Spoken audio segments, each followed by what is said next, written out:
Que eu passei por 3 perdas com esse sonho de ser mãe, e de repente eu tinha minha filha, mas eu não podia trazer ela para minha casa.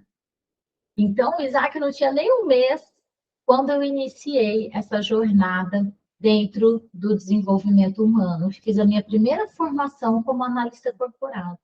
Para vocês entenderem todo esse contexto, vou contar para vocês como que a Sara chegou aqui. Essa sou eu, com uns 8 anos de idade, mais ou menos, 7, 8 anos de idade. E eu, gente, era aquela menina que ia nas festas e cuidava dos bebezinhos que tinham lá. Sempre sonhei em ser mãe. Sabe aquele instinto materno de cuidar e tudo? Eu sempre tive isso muito, muito aflorado. Eu era aquela mocinha de 12, 13 anos que cuidava dos bebês todos da festa, né? E eu curtia muito aquilo ali. O meu sonho sempre foi ser mãe e ter a minha família. E então, gente, demorei um pouquinho para casar, porque a vida me levou para um curso onde eu foquei muito na minha vida profissional. Eu tenho 18 anos já de Mary Kay. Então, para quem não sabe, né, eu sou diretora Mary Kay há 18 anos já. Então, eu iniciei o meu negócio com 24 anos e já conquistei meu primeiro carro rosa muito rápido. E dali, né, eu conquistei 3 carros cor-de-rosa já, conquistei algumas viagens internacionais. Então, assim, sempre muito focada no trabalho. E acabou que a minha vida amorosa ficou um pouquinho de lado. Aos 27 anos, eu me reencontrei, né, com o meu marido, que a gente já se conhecia da adolescência. E aí a gente começou a namorar e já começamos a falar em um filho. Aí eu falei, não, vamos colocar a carroça na frente dos bois, não. Então, se a gente está falando de ter filho, vamos casar, vamos fazer tudo direitinho, beleza. E eu me casei exatamente com 30 anos.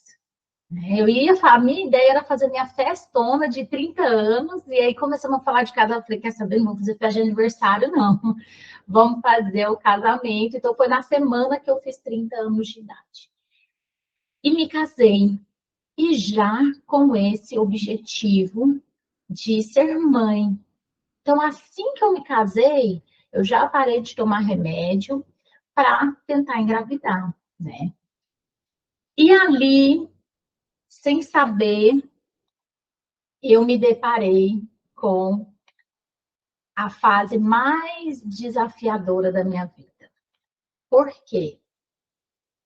Eu era essa mulher muito bem-sucedida profissionalmente, aqui vocês conseguem ver muitos reconhecimentos, ganhava super bem, era muito bem reconhecida pelo trabalho que eu desempenhava, mas vocês podem começar a perceber, inclusive, como o nosso corpo expressa algumas coisas. Vocês perceberam como eu engordei nessas fotos aqui do casamento? Vou até voltar para vocês verem, ó. Eu casada, e eu 2 anos depois, menos de 2 anos depois. Eu ganhei uns 13 quilos em poucos meses, menos de um ano. Porque logo que eu me casei, eu engravidei. Tinha uns 6, 8 meses de casado, eu até me surpreendi. Eu falei, nossa, que rápido, né? Pensei que fosse demorar muito para engravidar. Engravidei. Só que aí, gente, quando a gente foi fazer ultrassom, aquele primeiro ultrassom ali, né, de 7 semanas, mais ou menos, para ouvir o coraçãozinho do bebê e tudo, a gente teve a triste notícia de que o bebezinho estava na trompa. E essa gestação não tinha condições, né, de avançar, de seguir. E aí, então, né, a gente fez uma intervenção com remédio mesmo e tudo, meu organismo reabsorveu e ficou tudo tranquilo. Ficou, é claro, aquele impacto emocional da perda de um bebê, toda aquela expectativa que se frustrou. Mas eu estava tranquila, embora tenha sido difícil, porque todo mundo falava, é comum perder um bebê. Ah, também perdi. Ah, nossa, também já perdi um bebê. Ok, achei que aquilo estava dentro da normalidade. E continuei com a cara enfiada no trabalho, não me permitindo muito me conectar com aquela dor. Eu acabei usando o trabalho para me distrair dessa dor que eu estava vivendo, entende? Só fui entender isso lá na frente, lógico, né? Nessa fase eu estava vivendo no automático. Gente, era tão no automático, para vocês terem uma ideia do nível da pessoa aqui, que quando eu recebi essa notícia, fui na consulta, né, da ginecologista e recebi essa notícia que o bebê estava no lugar errado, que não ia dar para, não ia evoluir essa gestação, a gente ia ter que interromper essa gestação e tudo mais. Eu tinha um treinamento com a minha equipe à noite, online, mais ou menos igual esse encontro que a gente está fazendo aqui. E aí, gente, eu voltei dessa consulta médica, tinha chorado horrores, né? Muito triste, frustrada, me sentindo incapaz, enfim, né? E uma expectativa ali que se frustrou e tudo. Chorei muito. E sabe o que que eu fiz? Ao invés de desmarcar essa reunião, esse treinamento, eu falei para as meninas que a minha câmera estava estragada. E eu dei todo o treinamento de câmera fechada para elas não verem a cara desse tamanho de tanto que eu tinha chorado. E não falei para ninguém daquilo. O que eu estava passando na minha vida pessoal.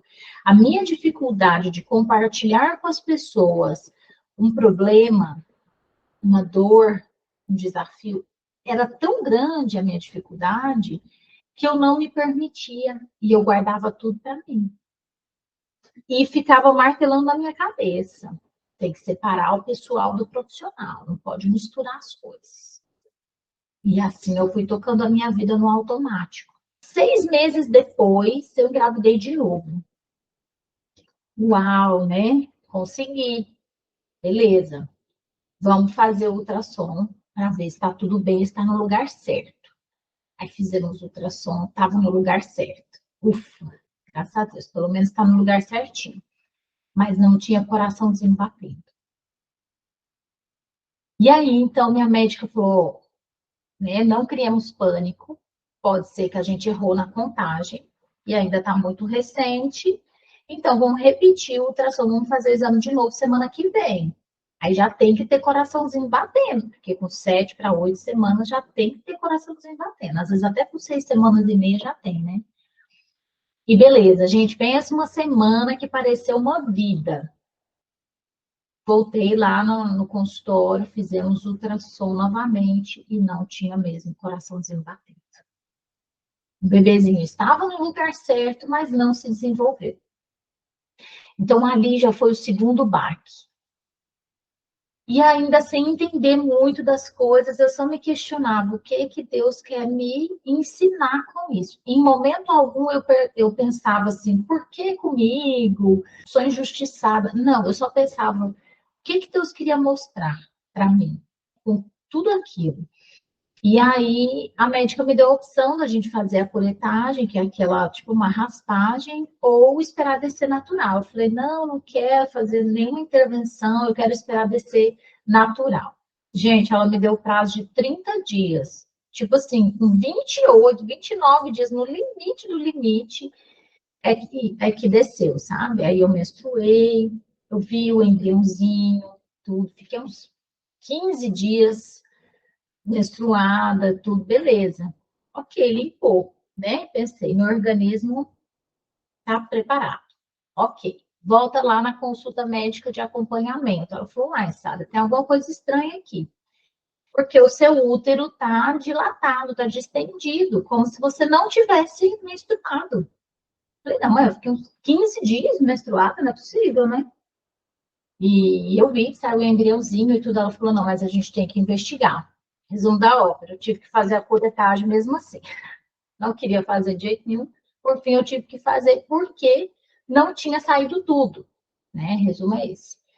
E quando ela fez esse procedimento, ela viu que tinha muitos coágulos, muitas placas assim de sangue, sabe?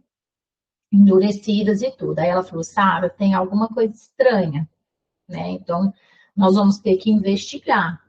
Protocolo médico é investigar depois do terceiro aborto, mas é o segundo aborto, e eu tô vendo aqui que tem algo errado, nós já vamos começar a investigar agora. Beleza. Me revirou do avesso de tanto exame, fiz uma pancada de exames, e aí ela identificou um tipo de trombose que engrossa o sangue quando a mulher está grávida. Entende? Então, é tipo, os hormônios da gestação fazem engrossar o sangue, como se fosse isso. E aí, protocolo de tratamento. Quando engravidar, tem que tomar aquela injeção de anticoagulante. É uma injeção todos os dias, durante os 9 meses de gestação. E mais 45 dias de pós-parto, tomando essa injeção também. Porque senão o sangue engrossa tanto que pode fazer uma trombose, não só no cordão umbilical, mas no coração, no cérebro, no pulmão, em qualquer parte do corpo, né? Ou seja, ali eu já sabia que, primeira notícia boa, né?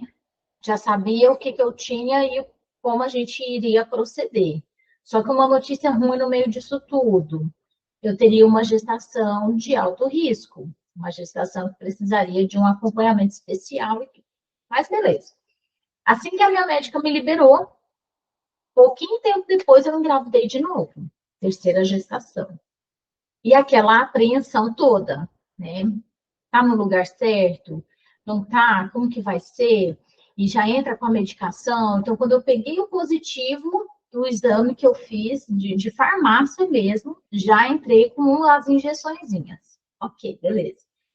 Esperamos 1 ou 2 semanas para dar tempo, né, de poder fazer o ultrassom. E quando a gente foi fazer, o terceiro bebê estava na trompa, igual o primeiro. Então, eu já sabia o meu problema, já estava tomando o remédio, só que o bebê estava no lugar errado. Então, tipo, não adiantou nada estar tomando remédio. Pelo contrário, que eu virei uma bomba relógio, porque o bebê estava desenvolvendo, crescendo na trompa. E nós ficamos acompanhando, né, alguns dias, aquele exame beta lá de sangue, e só aumentava, só aumentava, só aumentava, quer dizer, o bebezinho estava crescendo no lugar errado. E se crescesse muito, podia romper minha trompa, e é risco de vida, né? Risco de morte para a mãe, tudo, uma complicação. Aí a minha médica falou: não, nós vamos ter que operar. Vai ter que tirar a trompa e o bebezinho, né? E a minha médica estava grávida de 7 meses. Então, ela não poderia fazer a minha cirurgia. Eu tive que fazer a cirurgia com o médico que estava de plantão no hospital, que eu não conhecia, nunca tinha visto na vida. E sabe que dia que era, gente? Dia 24 de dezembro. Eu nunca esqueço. E eu virei uma bomba relógio, precisei fazer uma cirurgia de emergência, todo mundo se preparando e indo para o Natal, e eu e meu marido indo para o hospital internar para fazer essa cirurgia. Não deu para fazer por vídeo, teve que fazer uma cesariana mesmo, né? Abrir tudo, igual uma cesariana. Tirou a trompa, tirou o bebezinho, foi uma cirurgia bem delicada, mas graças a Deus deu tudo certo. E por conta da cirurgia, eu tive que esperar 6 meses sem poder engravidar, para depois voltar a tentar, né? Por causa do corte e tudo mais. E ali, gente, nesse dia que eu tive que fazer a cirurgia, assim, ali eu já estava devastada, né? Porque terceira perda, aí de repente eu me vi com uma trompa só, uma trombose e um medo gigantesco de não conseguir ser mãe. Naquele dia, um buraco abriu assim no chão para mim. Eu falei, pronto, né? Tá? Talvez seja esse destino que Deus quer para mim, né? Talvez a minha missão, a gente volta lá na missão, talvez a minha missão não seja essa, de ser mãe. Eu tenho que me agarrar em outra missão, né? Mas tudo bem, juntei meus caquinhos, tentando me refazer e fui seguindo a vida, sem me permitir me conectar com essa dor, sabe? Sem me permitir resolver isso de fato. Fui seguindo, com a cara enfiada no trabalho mais uma vez. E foi então que eu engravidei pela quarta vez. E aí veio a Cecília, que hoje tem 8, quase 9 anos. E a Cecília, como aqui a barriga, aqui nessa foto dá para ver, ó, a barriga roxinha, não sei se vocês estão conseguindo ver, das injeções, tá vendo? Então, é uma picadinha todos os dias, durante os 9 meses de gestação. Só que a Cecília me economizou 1 mês e meio de tratamento, porque ela nasceu de 8 meses, gente. Olha que maravilha, né? Como se não bastasse tudo aquilo, ela ainda veio prematura. Teve que ficar 8 dias na UTI, neonatal.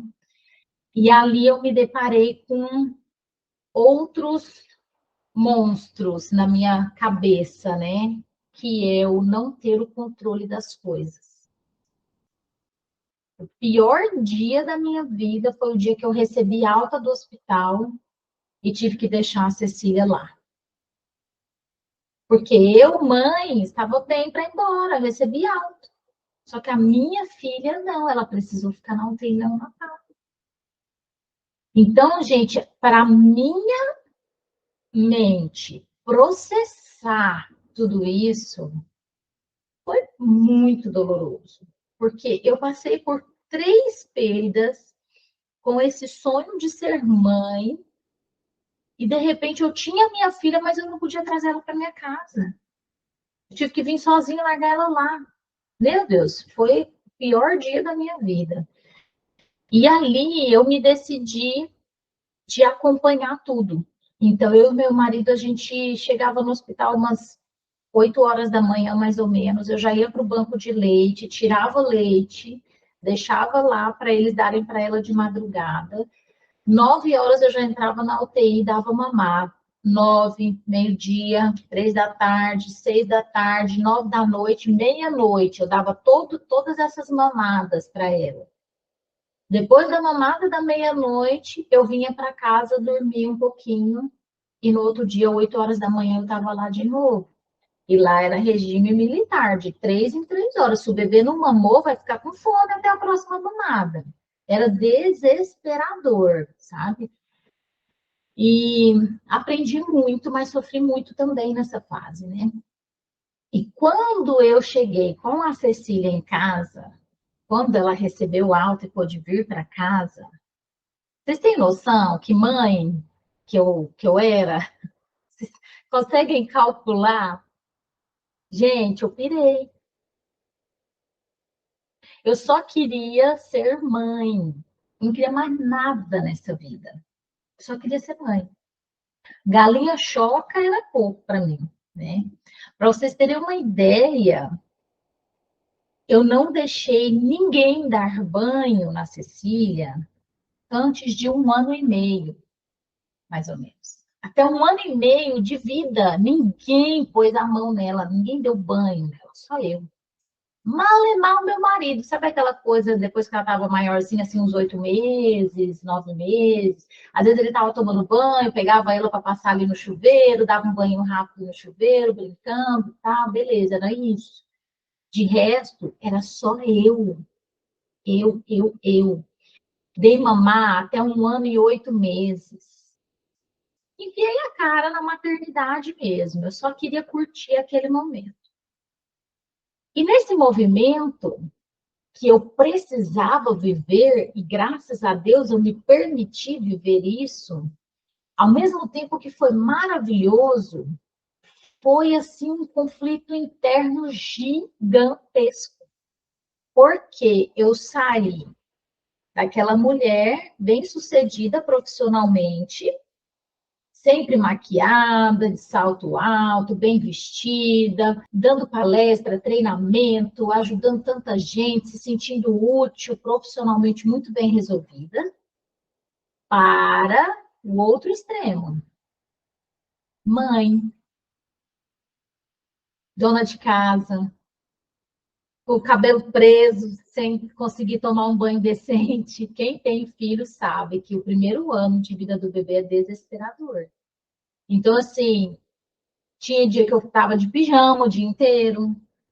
Malemar tinha tomado um banho, escovado o dente, comer comida fria. É aquela coisa de mãe, cheirando leite o dia inteiro. Eu estava amando curtir tudo isso. Mas, ao mesmo tempo, me gerava uma autocobrança muito grande, um conflito enorme. Quem sou eu agora? Porque eu já não era mais aquela mulher bem-sucedida, e ao mesmo tempo eu estava amando ser mãe, mas estava sentindo um vazio muito grande. Entende? Será que a minha vida vai se resumir nisso? Eu não vou mais, e sem falar no financeiro, né, gente? Porque a minha vida profissional e financeira, consequentemente, desceu ladeira abaixo, né? Porque eu não desacelerei do trabalho, eu pus o pé no freio do trabalho e me voltei completamente para a maternidade. Então, isso tudo me gerou um conflito interno muito grande, mas eu não sabia nem por onde começar a resolver aquilo. No automático da vida e das coisas, engravidei de novo. Engravidei do Isaac, que hoje tem 4, quase 5 anos. Vai fazer 5 agora em dezembro. Para quem não conhece, isso aqui em volta deles, nas fotos, ó, são as injeções. Na verdade, parte, né? Ao longo da gestação, eu tomei muito mais. Algumas das injeções que eu tomei durante a gestação, tá? E então nasceu o Isaac. E quando eu já estava na reta final da gestação, um pouco antes do Isaac nascer, eu fiz um compromisso comigo mesma de que esse pós-parto seria diferente, que eu não queria viver aquele conflito que eu vivi no primeiro ano de vida da Cecília, sabe? Que eu queria ser uma mãe inteira, mas ao mesmo tempo eu queria continuar me sentindo mulher, útil, enfim, né, ter a minha vida além da maternidade. E que para isso eu precisava me entender, me conhecer melhor, né? Então, o Isaac nasceu dia 28 de dezembro, e acho que era por volta do dia 15, 20 de janeiro, ele não tinha nem um mês ainda. Brilhou na minha cara, assim, na internet, um curso de formação como analista corporal do Corpo Explica. Falei, oh, nossa, que interessante. Comecei a ver os vídeos, eu falei, gente, que negócio interessante, né? E aí fui investigar, fui a fundo. Uma amiga minha tinha comentado desses meninos do Corpo Explica, o pessoal do Corpo Explica, e eu fui atrás e fui investigar. Eu falei, olha que interessante isso. Vou fazer esse curso para me entender, para me conhecer. Então, o Isaac não tinha nem um mês quando eu iniciei essa jornada dentro do desenvolvimento humano. Fiz a minha primeira formação como analista corporal, com esse objetivo, em primeiro lugar, de me conhecer, de me entender. E depois pensei que talvez eu poderia aplicar algumas coisas desse conhecimento com a minha equipe da Mary Kay, né? Não pensei naquele momento que poderia ser uma nova profissão, de forma alguma. Mas já dentro desse contexto, eu já comecei a aplicar todo aquele conhecimento com algumas pessoas mais próximas, comecei a fazer análise em algumas pessoas, eu comecei a mudar muita coisa em mim, e isso reverberou nas pessoas à minha volta. E eu comecei a me questionar, por que não? Né? Por que não tocar em paralelo essa profissão, né, de analista corporal junto com a Mary Kay? Me traz total flexibilidade de horários também, né? Para poder conciliar com a maternidade e tudo. E foi então que eu decidi mergulhar nesse universo do desenvolvimento humano, sempre conciliando a maternidade com a minha vida profissional. Fui entendendo como eu poderia administrar, né, gerir essas duas atividades com excelência, né? Ser uma mãe por inteiro e, ao mesmo tempo, ser uma profissional bem-sucedida, porque esse sempre foi o meu conflito. Eu pensava, na época que eu tinha só a Cecília, eu pensava, ou eu vou ser mãe, ou eu vou ser profissional, não tem como ser as duas coisas, né?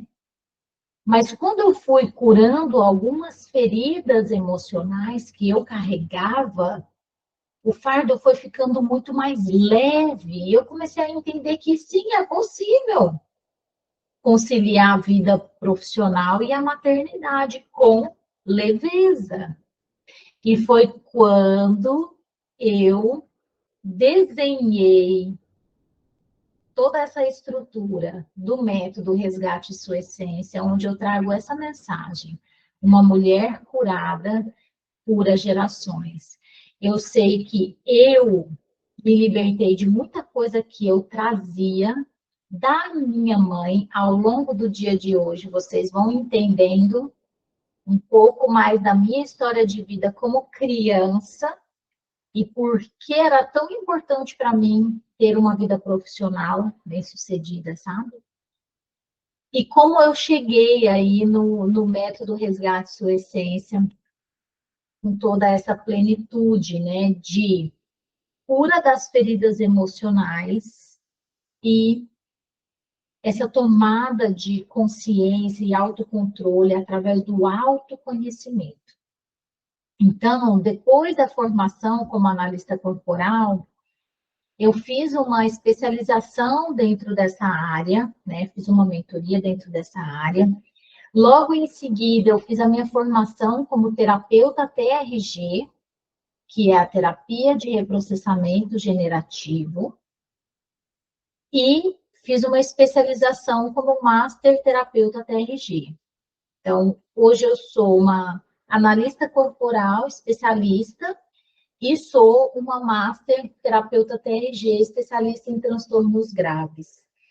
E estou fazendo agora também uma especialização em psicossomática, que é todas as manifestações físicas que o nosso corpo traz diante de conflitos emocionais. Gente, é fantástico. Eu já vejo acontecer muita coisa nesse sentido, né? Nos atendimentos. Ontem mesmo, uma cliente que eu atendi ontem, ela estava com um talo, assim, um nó na garganta, um negócio, parecia um negócio atravessado na garganta. Então, é nesse nível, tá? De sensação física, mas ela está entalada aqui. E aí, reprocessando tudo aquilo, aliviou, porque a gente encontrou a raiz emocional desse entalamento. Entende? O que ela estava engolindo sem querer. Tá? Então, assim, é muito, muito, muito interessante. E foi então, diante dessas duas formações, né, da TRG e da análise corporal, que eu desenvolvi o método Resgate Sua Essência, alinhando o autoconhecimento com a cura emocional profunda a nível de inconsciente.